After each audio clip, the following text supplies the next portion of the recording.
replug, unplug and replug my phone, and I can hold this here. Perfect.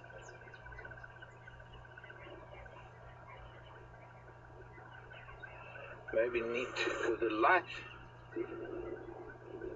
We can vary the light on the frog without disturbing it. You can see the I don't know, oops. Beautiful orange markings and silver in between the yellow and orange. I'm going to have a photograph of it too now that I'm at it. And at the same time I'm going to have to get the frog book out and show you the variety of colors that you get for the painted reed frogs. They make a very, very high-pitched chirping sound.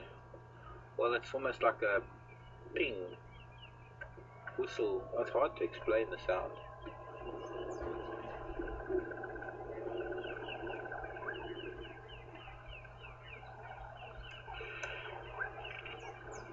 Okie dokie, I want to get a photo now while there's no wind blowing. No wind, please.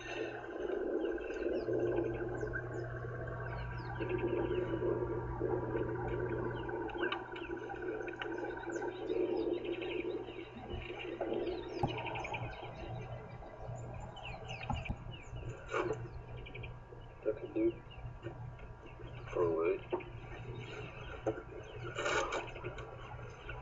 One of the characteristics, don't you dare, Kingfisher, come and eat this frog.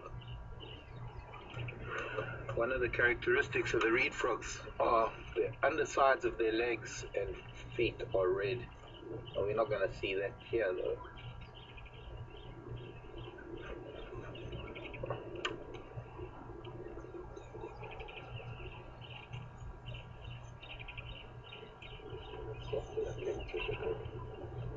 Okay, that kingfisher wants to eat this frog.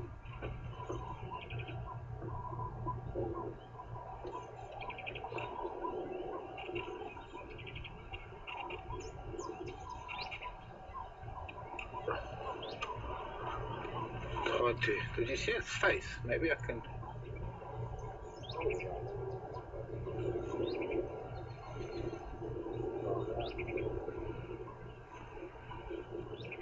Bend the branch a little bit. Don't want to spend too much time. Gorgeous little.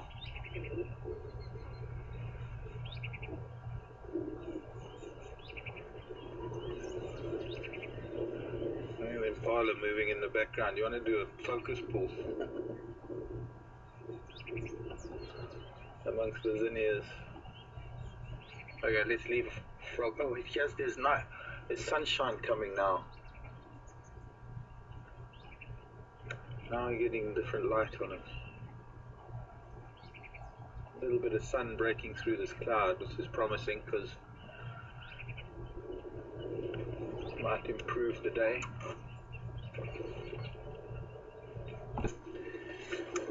Sharp-nosed, Argus,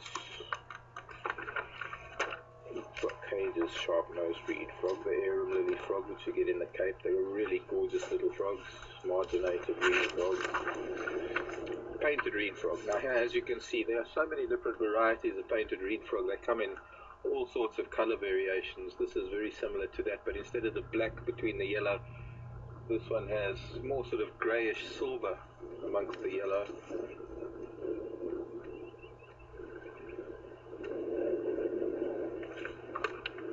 It's different subspecies in all the different reed frogs, the painted reed frogs. But as you can see, these are the underneath. Very distinct feature of all the reed frogs, all the different species of reed frogs, are these very red legs, very red feet. And it's quite distinctive. So, a frog we're not normally likely to see because, being a reed frog, they are normally amongst the reeds and grasses on the edge of pans and rivers, and to find a reed frog here is rather unusual, I have to say. Bye-bye, frog. Frogish.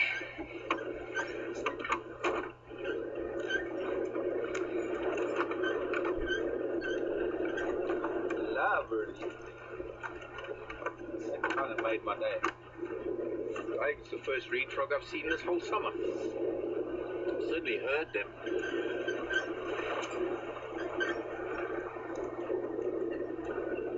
Some people who go to the Okavango Delta can't sleep at night because of well, I call it a symphony, but the noise of the reed frogs. I have to apologize about the squeak. Going to try and do something about it. Now what happened was when Jigger was in hospital, I had the auto doctor make a modification at the back where the coil springs are, and well, they did a little bit of an Audie Murphy job and welded a couple of plates in the leaf spring to stop the leaf spring from jumping out of its socket, almost like a hip joint. I asked them if they could do something, and they made something so permanent that I can't adjust it without an angle grinder to cut away the welding. And spraying it with Q20 wasn't really much of an option, but I'm going to try and do it later today and see what I can do about it. Because it must be quite disconcerting for all of you. It's certainly quite frustrating for us. Here's the Wahlbergs. This is the half-pale Wahlberg sitting above us. The nest, maybe if we go forward we'll turn around and face backwards. The nest is further up. And I'm wondering why he's always sitting outside the nest. Maybe the female's on the nest, but they should have been nesting already when they come back from the north. Already in September. One of the first migrants coming back in the beginning of September actually is the Wahlberg's eagle. The nest is there where my finger is. Could be that there's a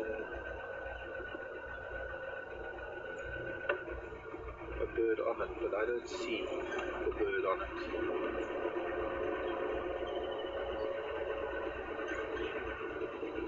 I want to go back up to the open area quarantine.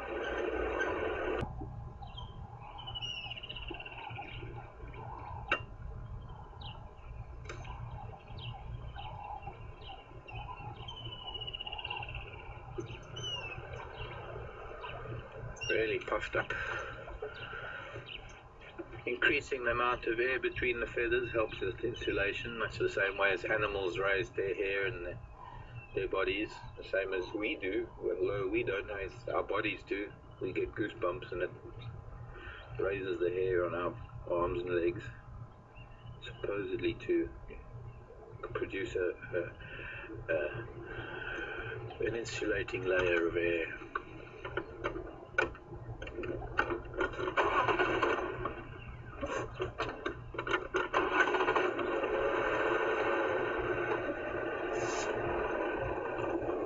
So now driving a group in September, October with a corporate group in Salati. The Wahlbergs were just coming back, and there was one particular nest that we often would drive past because it was along the river of the Salati River. And I'd look up and I'd say, oh, there's the Wahlbergs. And as soon as I would say that, they would all, almost in unison, all of them would go, Marc. And I'd say, yes. And they'd say, Marc Wahlberg. But somehow I just never got it that they were doing the same thing to me every time. Maybe it was Mark Wahlberg's ancestor that named the Wahlberg's eagle.